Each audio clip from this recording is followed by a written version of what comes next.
আজ বৃহস্পতিবার হঠাৎ করেই মায়ের দর্শন করতে বেরিয়ে পড়লাম। সোমবার আমি গুগল থেকে সার্চ করেছিলাম, কিন্তু বুঝতে পারিনি আমাদের মেদিনীপুর শহরে মা ভবতারিণীর এত সুন্দর একটা মন্দির রয়েছে। মায়ের এত সুন্দর রূপ আমি দেখতে পাবো কখনোই আশা করিনি। এত বছর রয়েছি এখানে, কখনো আমি কারো মুখ থেকে সেভাবে শুনিও নি। তো যাই হোক, আমি গুগল থেকে সার্চ করেছিলাম এই জায়গাটার নাম দিয়ে। মায়ের মন্দির যে এখানে রয়েছে সেটা জানতাম না। সেখান থেকেই আমি দেখতে পাই, আর দেখেই আমি চলে আসি বৃহস্পতিবার বিকেলবেলা। তো দেখো, একদম সোজা পালবাড়ির যে রাস্তা, একদম নাক বরাবর সোজা এলে এই ডান দিক দিয়ে একটা রাস্তা গেছে, বাঁ দিক দিয়ে একটা বড় মাঠ রয়েছে। ডান দিকের রাস্তাটা ধরে সোজা একদম নাক বরাবর যেতে হবে, কোনো দিকে বাঁকাবাকির কোনো সিস্টেম নেই। টোটো ভাড়াও এখান থেকে অনেকখানি কম নেয়, পার হেড 30 থেকে 40 টাকা নেবে মায়ের মন্দির নিয়ে আসার জন্য কেরানীটোলা থেকে। তো যারা মেদিনীপুর থেকে দেখছে তারা সবাই জানে, কিন্তু যারা বাইরে থেকে দেখছেন তারা হয়তো জানবেন না, মনে হবে নতুন। কিন্তু কেরানীটোলা থেকে আসাটা কোনো ব্যাপারই না। একদম সোজা এসে এই ফুচকার যে গাড়িটা দাঁড়িয়ে রয়েছে ওখান থেকে সোজা এলে একটা ডান দিক একটা বাঁ দিকে রাস্তা রয়েছে, ওখানে মা ভবতারিণীর বোর্ড দেওয়া রয়েছে। ডান দিকের রাস্তাটা দিয়ে গেলে পেছনের গেট পড়বে, বাম দিকের রাস্তাটা দিয়ে এলে সামনের গেট পড়বে। আমি বাঁ দিকের রাস্তাটা ধরে সোজা এগিয়ে এলাম। এই ডান দিকে যে বড় গেট দেখা যাচ্ছে এটাই মায়ের মন্দির। চলো এর আগে মায়ের ঘাট দেখিয়ে নিয়ে আসি। সোজা একটুখানি এগিয়ে আসলেই মা ভবতারিণীর এই ঘাট, এটা বড়দা ঘাট নামে পরিচিতি। মেদিনীপুর শহরে এই জায়গাটি আমার ভীষণ ভালো লেগেছে, তো তাই তোমাদের সাথে শেয়ার করলাম। আশা করি তোমাদেরও ভালো লাগবে। যদি ভালো লাগে লাইক কমেন্ট শেয়ার সাবস্ক্রাইব করতে প্লিজ ভুলো না। তো দেখো, এখানে এই ঘাটটি খুবই সুন্দর। মেদিনীপুরে নদী আমি তোমাদের সাথে অনেকবারই শেয়ার করেছি, কিন্তু এই প্রথমবার এইরকম সুন্দর একটা ঘাট শেয়ার করলাম, যেটা আমিও প্রথমবারই দেখলাম আর আমার ভালো লেগেছে। তো চলো, এখানে নৌকো চলছে, বৃষ্টির ওয়েদার, যেহেতু এখন বৃষ্টিও হচ্ছে সেহেতু চারিদিকে তো জল রয়েইছে। সিঁড়ি দিয়ে উঠে সুন্দর এই ঘাট। এখানে বলে সেই নদী যত ভরে যাক না কেন, নদীতে জল যতই বেড়ে যাক না কেন, এই ঘাট কখনো ডোবে না। এটা শুনে খুব ভালো লাগলো। এখানে প্রচুর মানুষজন আসেন, বসেন, আর সুন্দর একটা পরিবেশ, যেটাতে খুবই ভালো লাগে বিকেলে সময় কাটানোর জন্য। সুন্দর একটি জায়গা, যেটা আমার তো খুবই ভালো লেগেছে। তো দেখো, এই ঘাট থেকেই মায়ের ঘট তোলা হয়, পুজো হয়। এই ঘাটটা অনেকটা সুন্দর, আর এই পরিবেশটা খুবই সুন্দর। এই গরমের বিকেলে প্রচুর মানুষের ভিড় জমে এই নদীর বাতাস খাওয়ার জন্য। খুব সুন্দর একটা মনোরম পরিবেশ, যেখানে শান্তি আর সুন্দর ভালো লাগা থাকে। নদীর পাড় মানে একটা শান্ত পরিবেশ। তো চলো, নদীর ঘাট থেকে এবারে যাই মায়ের দর্শন করতে। এই 2 মিনিট হাঁটলে, 1 মিনিটও লাগবে না পায়ে হেঁটে সামনে এগিয়ে আসলেই এই মন্দির। এই বড় গেট, আর ও পাশে পেছনে আবার রয়েছে হনুমানজির মন্দিরও। তোমরা চাইলে ওখানেও একবার দর্শন করে নিতে পারো। তো দেখো, এই বড় একটা গেট, এই সামনের এই গেট দিয়ে আমি ভেতরে যাব। কতটা সুন্দর তাই না? আমার তো মেদিনীপুর শহরে দেখা প্রথম এই সুন্দর মায়ের মন্দির, যেটা আমার এসে খুবই ভালো লেগেছিল।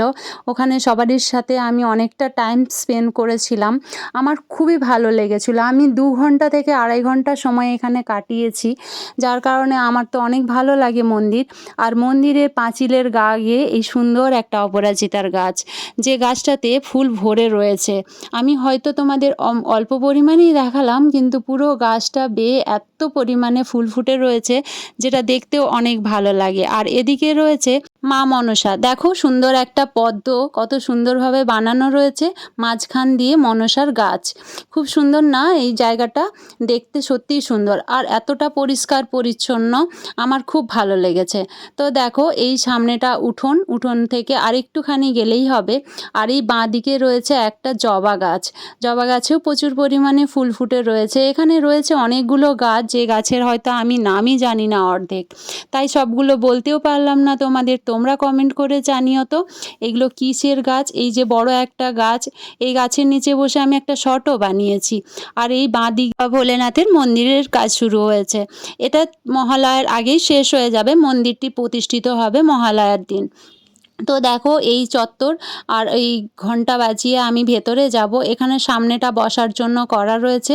পুরো এই পরিবেশ, এই মানে এই সুন্দর জায়গাটা আমার সত্যি খুব ভালো লেগেছে। আমি যখন প্রথম ছবিতে দেখেছিলাম তখনই আমার মন হয়েছিল যে আমি যদি যেতে পারতাম, মানে অতিরিক্ত ইচ্ছা যেটাকে বলে মন থেকে হয়েছিল, কিন্তু আমি বুঝতে পারিনি যে সোমবার আমার ইচ্ছে হবে আর আমি বৃহস্পতিবার আসতে পারবো। ওই দেখো বাঁ দিক দিয়ে দেখতে পেলে তো, ওখানে হচ্ছে ভোলেনাথ বাবার মন্দির, তো ওটা প্রতিষ্ঠিত হবে মহালয়ার দিন।